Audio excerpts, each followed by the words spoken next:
The introduction of To Eliminate the Opiate Volume 2 was written in 2002 and is dedicated to the memory of the 7,000 of the tribes of Israel who refused to bow down to the idol Baal. And this refers to the passage from 1 Kings chapter 19, verse 18 in the New King James Version, which closes by saying, "Yet I have reserved 7,000 in Israel, all whose knees have not bowed to Baal, and every mouth that has not kissed him." And this is part of God's revelation to Elijah. You can also see that Rabbi Antleman presents a table in the second volume. This refers to the key players that we'll hear about again in this continuum. You can see the table spans just a little over a century, and it ends with the Council of Foreign Relations. The Council of Foreign Relations is currently in its 100-year anniversary, which claims to be this non-governmental organization think tank, but we see so many key players in history. I mean, this included people like David Rockefeller, Ruth Bader Ginsburg, Condoleezza Rice, Sandra Day O'Connor, Henry Kissinger, Madeleine Albright, Colin Powell. There were 7 U.S. presidents, 37 secretaries of state, 22 secretaries of defense, 25 secretaries of treasury, 21 national security advisors, 6 Supreme Court justices, 24 Nobel winners, and so many more. And today, the organization, the CFR, they claim that they have more than 5,000 global members. They're either lifers or on this five-year term. It all comes with a substantial membership dues, of course, but it's invite only. And knowing that they directly influence the executive branch of our government, this should shake us at our very core. And this doesn't even include that daughter organization, the Trilateralist Commission. That their specific motto, quote, is that it's aimed to create a new international economic order. Create a new international economic order. And we see key players in the Trilateralist Commission, including but not limited to Stacey Abrams, again, Madeleine Albright, Bruce Babbitt, George Herbert Walker Bush, Michael Bloomberg, Leon Black, members of the Obama administration, the Clintons, including Bill and Chelsea, and the list goes on forever, seemingly. Names you'll also continue to recognize if you read through it, like Bill Daley, Nigel Lithgow, even Warren Beatty. So knowing who is truly in control and the group that rubs elbows at these meetings, it can help put things into a perspective of who's who in the lineage today, the group that continues to uphold this flawed agenda. Also, as Dr. Antleman refers to Yad Vashem in the introduction here, if you're unaware, this is the World Holocaust Remembrance Center in Jerusalem. So keep this in mind as we begin. I will also very briefly add before we begin that in the psychological world, we define communism as a mass psychosis. And from this point forward, Dr. Antleman writes this in first person, so I will no longer interject. Let's begin. Introduction to Volume 2. The preface to Volume 1 was written 24 years ago. Little did I think at that time that 24 years would transpire until Volume 2 would be ready for publication. An apology is in order, however. The reader should know that from about a month after Volume 1 began to be distributed, unrelenting harassment of one sort or another was unleashed upon me that did not let up until mid-1994. Nevertheless, a few chapters had been written and edited during this time, and the respite enabled this volume's completion. There were, of course, projects of a religious nature and battles that the author fought during this period with the help of God. These included the formation of the Supreme Rabbinic Court of America, the SRCA, on which the author had served as Chief Justice since 1974. The court was involved in several landmark events, such as the excommunication of Henry Kissinger in 1976, the public condemnation of the Marxist New Jewish Agenda and the excommunication of its members in 1982, several public exposés, including that of attempts by homosexual activists to hold a ceremony at Yad Vashem in Jerusalem, which the court thwarted in 1994, as well as battles against the assault on the Jewish family and attempts by gullible, illiterate, otherwise observant Jews to misrepresent Jewish law with the aid and comfort of our enemies, as making it impossible for a woman to obtain a Jewish divorce without the consent of a recalcitrant husband. Because of the urgency of this problem, 2 books were written by me, one in English and the other in Hebrew. The first one, Life dot Michakai Gate, appeared in 1990 and is in its 2nd edition with Yaron Golan Publishers of Tel Aviv.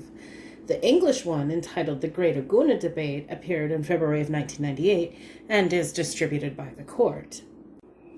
As for the harassment, there were 18 contrived legal tangles, which, if any of them would have been lost, would have forced me into a financial ruination. Who was the Lord God who delivered me from these harassments? One of the initial legal tangles was a continuation of the Elma Lewis libel suit, even though it was won in a Boston municipal court and should have ended there. She was able to obtain a trial de novo in the Superior Court, despite motion for summary judgment that should have been granted. These should-haves are the findings of the Appeals Court of Massachusetts, Suffolk County. For those who have not read Volume 1, a complete and factual report of the Elma Lewis episode is presented in Chapter 23 of this volume. Lewis was supported in her legal offensive by the Jewish Community Council of Boston. In the interim between trials, her lawyer, Lawrence Shubo, identified by FBI agent Herbert Philbrick as a special KGB agent, was appointed by Governor Dukakis to be a judge.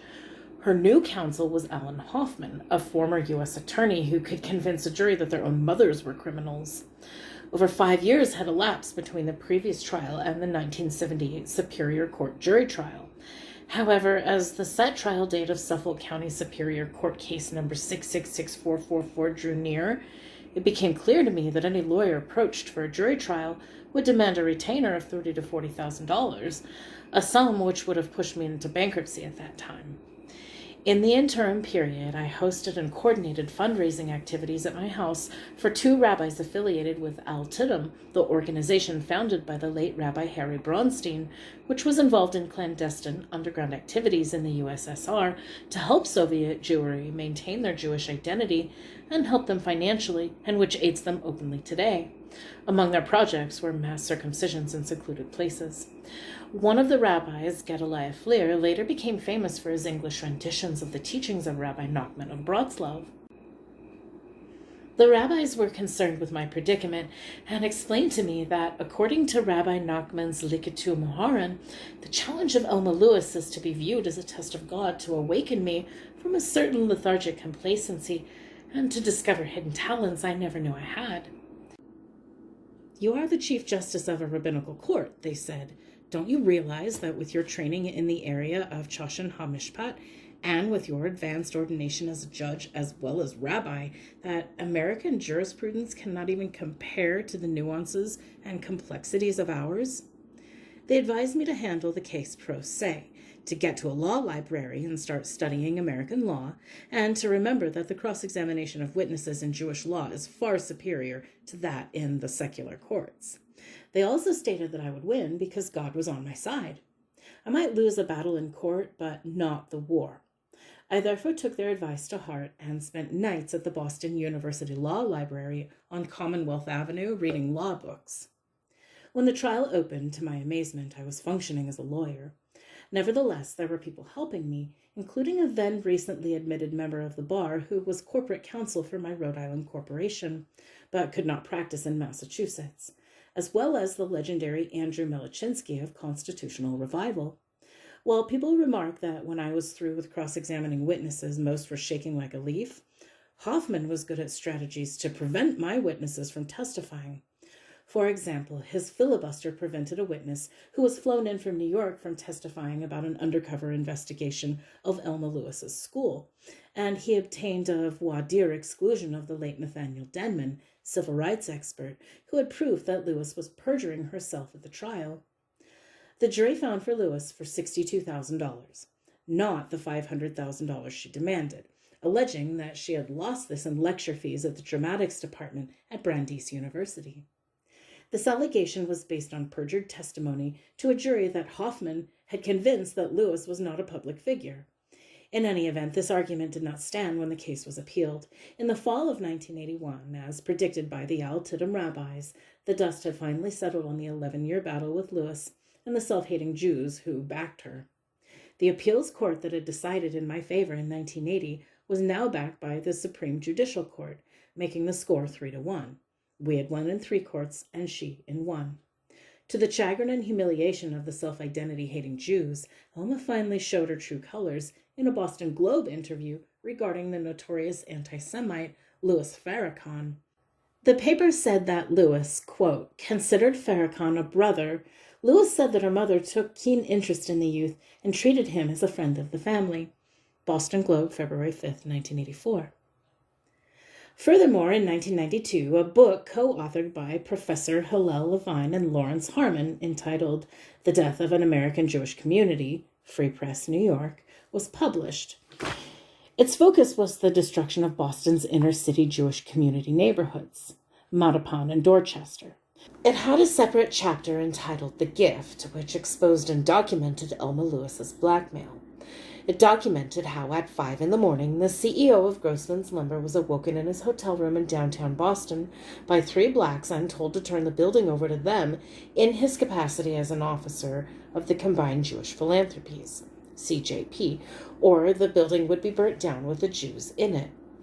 This happened after the CJP had already decided to turn over the building, but had insisted that the outstanding mortgage be paid. In the final analysis, I was no match for Alan Hoffman when it came to convincing a jury that Elma had been libeled. All the testimony that we presented was constructed by Hoffman as a bunch of Jews conspiring with me to try to destroy the reputation of this wonderful black woman who at one point in the trial had the chutzpah to recite the Shema prayer in front of the jury. Ultimately, however, Hoffman was no match for God. It should be mentioned that when the Shin Bet captured the notorious executioner of our people, Adolf Eichmann, he did one better than Lewis. He recited the Shema in Hebrew. Lewis is but one local example of what this volume is about. Since the destruction of European Jewry by the Nazis, it is no longer fashionable to publicly hate Jews in certain circles, especially if you want to raise money from Jews. The Marxist practitioners therefore try to conduct their crimes in secret, while presenting a public image of being friends of the Jews. Some self-hating Jews support certain anti-Semites because they become convinced that the enemy of our people will only attack religious Jews and institutions that they detest. Chapter 14 illustrates how born Jews, such as Trotsky, could cooperate with Lenin in executing Jews, and how Lenin's Jewish section was even more severe than Lenin in closing synagogues and religious schools, and persecuting and murdering rabbis and religious Jews. Then there are people like Martin Luther King who used Jewish money to destroy Jews without their knowing what he was really up to, as detailed in Chapter 22, Black Nazis from Selma to Elma. However, these things pale by comparison when one considers that a social communist government in Israel salvaged a failing Arafat, awarded him God-given territory, and armed him with weapons that have already been used to kill innocent Jews, and got him a Nobel Prize to boot. Hitler, of course, did not hide his hostility for Jews. Stalin, however, was more circumspect. He also longed for the final solution, and he knew how to use Jews and Jewish money for his own purposes. As is explained in this volume, Stalin supported the extermination of the Jews by Hitler through his own Gestapo agents who defected to Russia after World War II. However, when we contemplate Professor Anthony Sutton's books, Wall Street and the Bolshevik Revolution and Wall Street and the Rise of Hitler, we realize that the extermination of the Jews was orchestrated and planned by the CFR, the Council of Foreign Relations, whose acronym also stands for Carnegie, Ford, and Rockefeller. Chapter 13 and 14 of this volume trace the line from Marx to the CFR. The CFR has members of Jewish extraction who also occupy high positions, such as the notorious Henry Kissinger, who was formerly excommunicated from the Jewish nation. There are those, however, who, although they concede that Wall Street funded and controlled the Bolshevik Revolution, believe that ultimately Stalin took control and Wall Street was no longer a factor. They should read Sutton's 3-volume Western Technology and Soviet Economic Development. Consider this. Professor W. Cleon Skousen, 16 years with the FBI, 4-year police chief of Salt Lake City, and editor of Law and Order for a decade, writes in The Naked Capitalist in 1971 that former National Committee member of the U.S. Communist Party, Dr. Bella Dodd, first became aware of some mysterious super leadership right after World War II, when the U.S. Communist Party had matters requiring immediate attention. The American communist hierarchy was told that any time they had an emergency of this kind, they should contact any one of 3 designated persons at the Waldorf Towers. Dr. Dodd noted that whenever the party obtained instructions from any of these 3 men, Moscow ratified them. What puzzled Dr. Dodd was the fact that not one of these 3 contacts was a Russian, nor were any of them communists. In fact, all 3 of them were extremely wealthy American capitalists. Thus, the pattern of the rich financing Karl Marx, discussed in Volume 1, continues. Exemplary of this is the fact that Wilhelm Wolff, 1809 to 1864, of the Bundesrechten, left Marx the staggering sum by 19th century standards of £824, according to Robert Paine's biography on Marx. Isaiah Berlin claims in Karl Marx, His Life and Environment, 3rd edition, that Marx dedicated Das Kapital to Wolff after Charles Darwin declined the honor. All of this prompted Gary North to write an essay many years ago entitled Poor Karl, the Myth of Marx's Poverty. We can trace a line from Hess and Marx through to the CFR by way of what the late Professor Quigley called the Anglo-American establishment. One prominent figure of this establishment was Cecil Rhodes, 1853 to 1902. Rhodes scholars are carefully picked and invariably have provided the leadership for communist activist groups as well as the CFR. Rhodes founded a secret society to implement his plans in March of 1891, which evolved under Lord Alfred Milner as the Round Table Organization. These precursors to the CFR put into action the teachings of John Ruskin, 1819 to 1900, of Oxford University, an avowed Marxist and disciple of Plato. It was Ruskin who took it upon himself to nurture the ruling class of Plato's Republic, so that the CFR precursor, British aristocracy leadership, constituted his best students. We trace the fact that descendants of Marx wound up in these organizations. Since these people like to function in secret, it goes without saying that they must cover their tracks. Furthermore, if they are to conspire as they did to organize a world federation, they must disinform the public. They have been disinforming the public for a long time. Their lies, from small to big, abound. For example, the Encyclopedia Judaica states that Karl Marx's maternal grandfather was the Rabbi of Nijmegen. This was investigated by a member of my family in 1984. He discovered that the individual in question was really a merchant who, on occasion, served as a cantor in the congregation.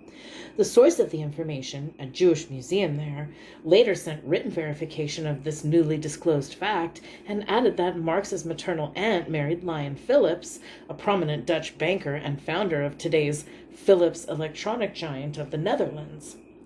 Lion also financed Karl. Vladimir Lenin, architect of the Bolshevik Revolution, is also lauded in encyclopedias. The cause of his death, syphilis, is not cited in 6 encyclopedias which I have personally checked.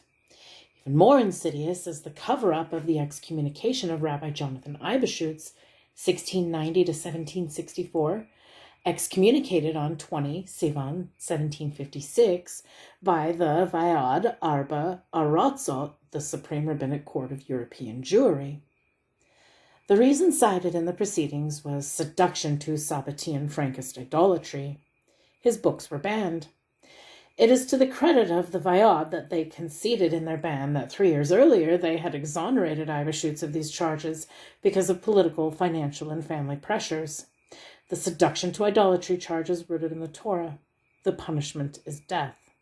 However, there are 5 explicit commandments stated in just one verse, Deuteronomy chapter 13, verse 9. With respect to the seducer, one is not allowed to consent to him, listen to him, pity him, spare him, or conceal him.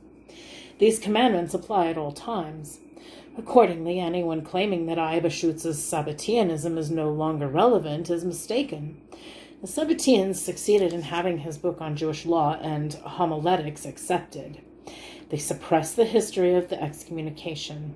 While Rabbi Jacob Emden, 1697 to 1776, was the chief protagonist who made strong accusations against him, the disinformation would have one believe he was the only protagonist and had a personal axe to grind.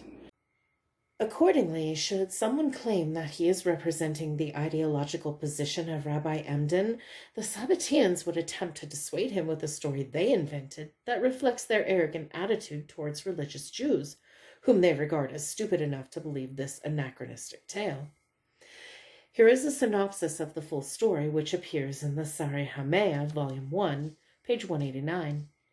The daughter of the notorious 19th century missionary Stanislav Hoga appeared before Rabbi Binyamin Diskin to request absolution for her misguided father's departed soul.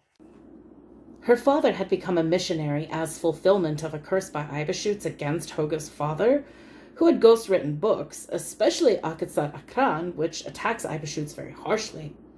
This perjurative story was investigated by Rabbi Dr. Schneur Zalman Lehman, head of Brooklyn College's Judaic Studies Department, under a grant from the Jamie Lehman Memorial Foundation. Rabbi Lehman methodically dissected the story. The highlights of his comments follow the alleged deathbed confession of Stanislav Hoga. Hoga claimed, "I am the man born in Altona," regarding Altona, Hamburg, Denmark. Yet Rabbi Lehman points out that Hoga was actually born in Casimir, Poland.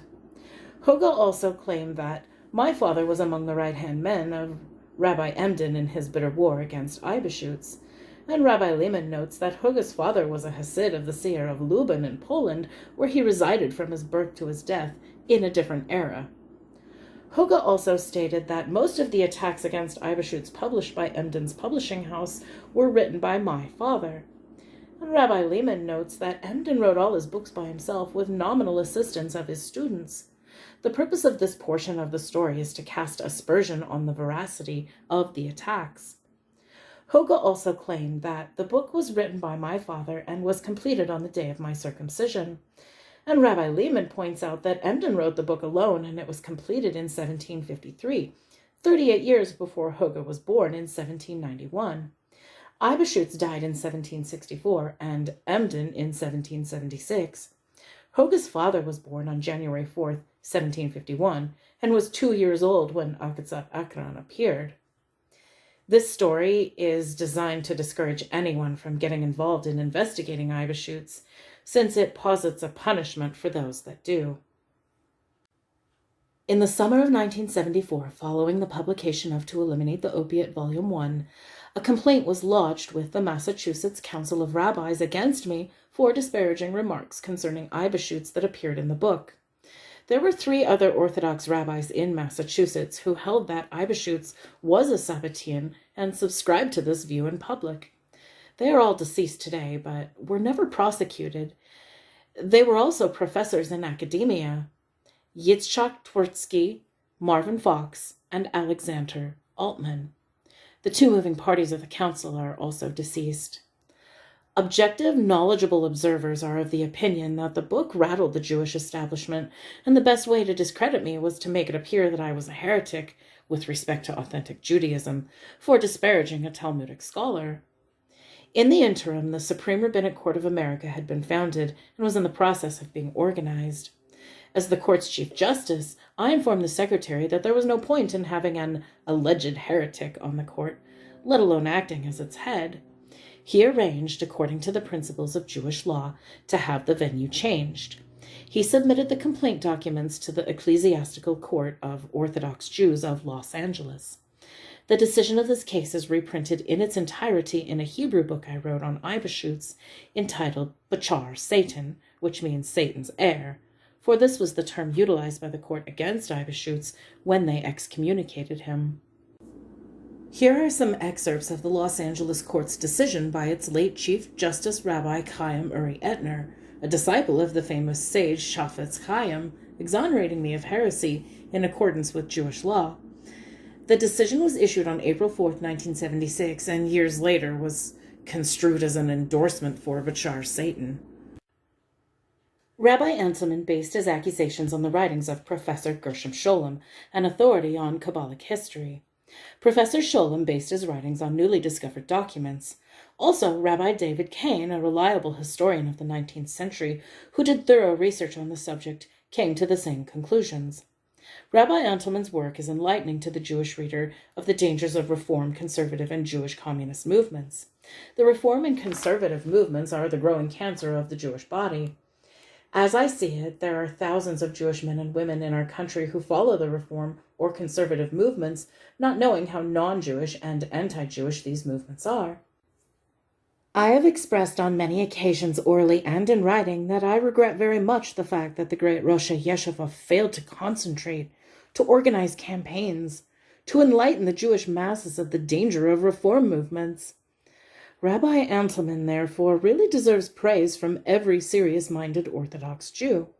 I am anxiously awaiting the edition of his second book on this subject, which I hope will bring back many Jews to the true Torah Judaism. We can clearly see how Sabbateans, communists, and other fellow travelers whitewashed their history. Some have quipped that history is his story. Perhaps one of the worst facets of the 20th century leftists is their successful obliteration of personalities completely from the history books. Exemplary of this type of treatment was the ignoring of a great religious lawyer named Dr. Yehuda Pfeiffer, who organized a youth movement to combat communism and socialism in Krakow, Poland. The movement spread through Eastern Europe and even to Antwerp. The organization called Motzakai Limud solidified youth by bringing them back to the Bible and the study of Jewish religious tracts. The Jewish in name-only communists attempted to disrupt many of their meetings, but failed. Along with the omission of history gives the ignoring of personalities who do not fit the mold. Thus, Rabbi Meir Kahn did not rate an entry into the Encyclopedia Judaica when it came out, despite his influence at the time. This generation is privileged to have a great commentator on Scripture, Rabbi Elihu Schatz, author of Proofs of the Accuracy of the Bible, whose Hebrew commentaries on the Bible are of the caliber of Ibn Ezra. Unfortunately, he is not given the honor and attention he deserves. He is a distinguished scientist to boot. This book cannot rectify the crimes of the left and the establishment, but perhaps in its own small way it will contribute towards setting the record straight. Finally, while concentrating on the flaws, heresies, and abysmal origins of the Reform and conservative movements, the reader should not assume that everything is okay in Orthodoxy. We have lots to repent for. First of all, Orthodoxy, by and large, still has failed to learn the lessons Stokely Carmichael taught the blacks, not to let others define them. Too often it behaves like a branch of Judaism, rather than the standard bearer of authentic Judaism that it is, giving credence to its Jewish in name-only anti-Judaic enemies who plot its destruction. However, many a conservative and reformed temple could well put an inscription on its cornerstones stating, "If it were not for the sins of commission and omission and failure to educate of the Orthodox, this temple would and could not have ever been built." Many of us are still waiting for the Orthodox rabbinate to declare that it is time all Jews heeded God and returned en masse to our homeland, Israel. Over the centuries, there were excuses about the difficulty of travel and living under a hostile government. What is our excuse today? Along these lines, many of us have been remiss in coming to terms with developing the proper Torah laws for a modern Jewish state. We have done much, but much remains to be done. After doing the terrible things certain establishment organizations such as B'nai B'rith and American Jewish Congress did by playing the ostrich during the Shoah, why do we give these organizations any support? They have Jewish blood on their hands. Indeed, today, with their lip service to the PLO, they have non-Jewish blood as well. They should be ignored and condemned to the cesspools of history. It is very aggravating to see them continue their self-identity-hating campaigns, honoring our enemies, and discrediting and blaspheming God and Jewish and universal morality, for example, supporting homosexuality. Most of the success of our enemies today, be they phony Judaism, rabbis, or organizations, ultimately stems from the fact that observant Jews give these entities recognition. Hopefully this book will serve to educate the religious Jew, as well as the God-fearing Gentile, to the danger and open his eyes. This concludes the introduction.